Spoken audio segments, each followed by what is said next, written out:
Una larga huelga es el relato de la huelga metalúrgica del año 75 en Villa Constitución,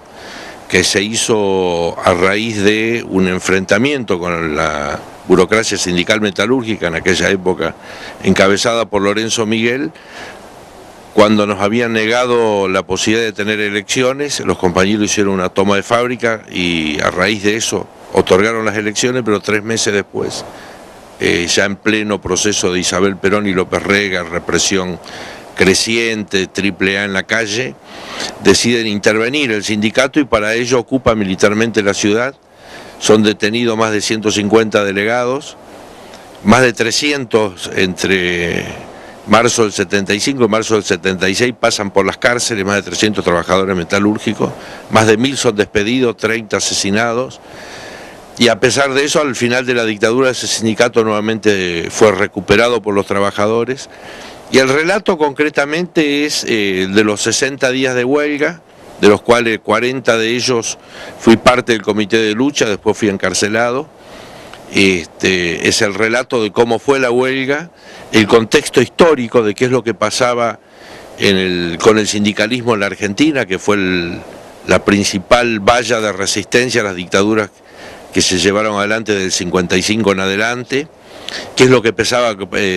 con la vuelta de Perón y con la vieja contradicción que había en el seno del sindicalismo entre colaboracionistas de la dictadura y resistentes, CGT y CGT de los argentinos. Bueno, y en ese marco también el drama que se había vivido en Tucumán en la dictadura Onganía, con el cierre de los ingenios. Es decir, toda una pintura de época que explica por qué en Villa Constitución se lleva adelante una huelga sin ninguna reivindicación económica, solo se peleaba por la libertad de los compañeros presos y la devolución del sindicato, y por qué esa huelga se sostiene durante 60 días, y porque además nos parece que es un aporte importante a un proceso de discusión que hay hoy en el movimiento sindical, una crisis mediante. Nosotros primero en la CTA, ahora en la CGT, porque lo que se discutía en aquella época y aún no está resuelto es el modelo sindical que necesitan los trabajadores en la Argentina. Así que a raíz de haber sido testigo en la causa Díaz Besone, que juzgaba el terrorismo de Estado en Rosario y la zona sur de Santa Fe, tomé la decisión de escribir esto que había relatado en el juicio, como un aporte a las nuevas generaciones de trabajadores que una vez más están dando muestras de que se sindicalizan, de que se organizan, de que pelean, de que llevan adelante. ¿Cuál es su mirada hoy del sindicalismo? ¿Qué es lo que está pasando? Yo creo que hay una vieja polémica no resuelta. Argentina tiene un modelo sindical que se llama, como modelo, como armado, el sindicalismo de correa de transmisión, que es aquel que fue pensado en función de que las políticas de Estado lleguen a los trabajadores a través de las organizaciones sindicales. Esto funcionó muy bien en el primer gobierno de Perón, pero también funcionó muy bien para aplicar las peores políticas neoliberales de ajuste y de desestructuración social que llevó adelante Menem. Por lo tanto, nosotros decimos que hay que generar un sindicalismo nuevo, autónomo, que no sea neutral, pero que sea autónomo, que no dependa del poder político. Este modelo de correa de transmisión es el que se agotó en los países del este con la caída del muro de Berlín, que también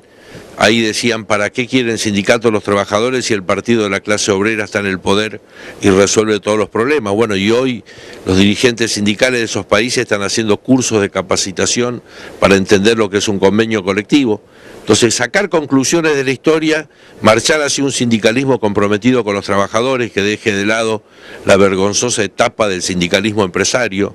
de estos sindicalistas que hoy llegan a asesinar, como sucedió con Mariano Ferreira y los tercerizados del Roca, un sindicalismo del que hay que separar la paja del trigo,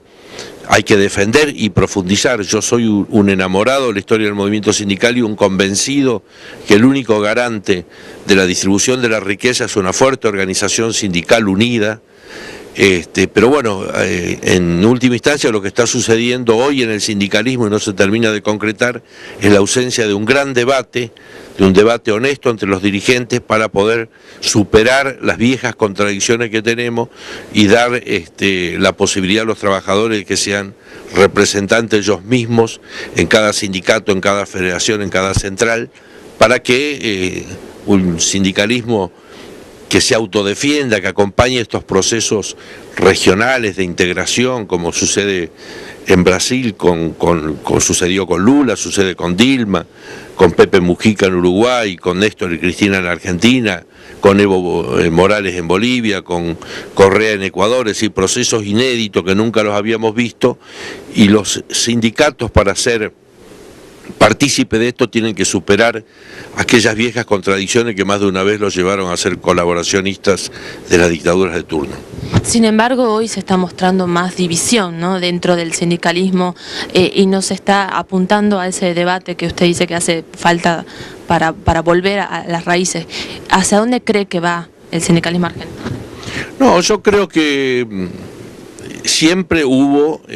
dos grandes corrientes en el sindicalismo. Si uno analiza la historia, la CGT tiene más años de fractura que de unidad. Nosotros el último periodo unitario que vivimos fue el de Ubaldini en la década del 80.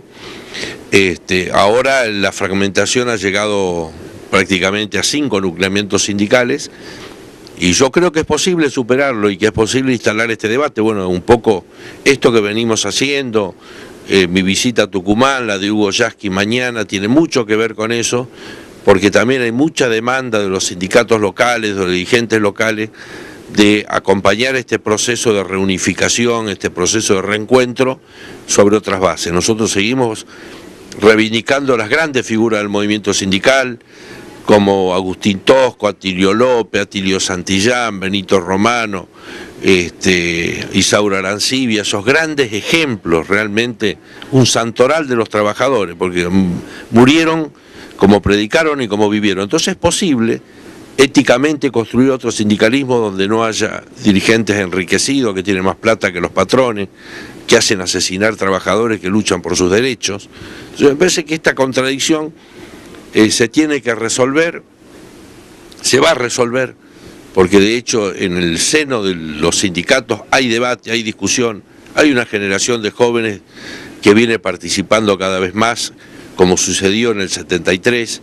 y que, bueno, que esa renovación generacional va a ser posible con nuestro aporte a generar un sindicalismo que realmente sea un orgullo frente a la sociedad,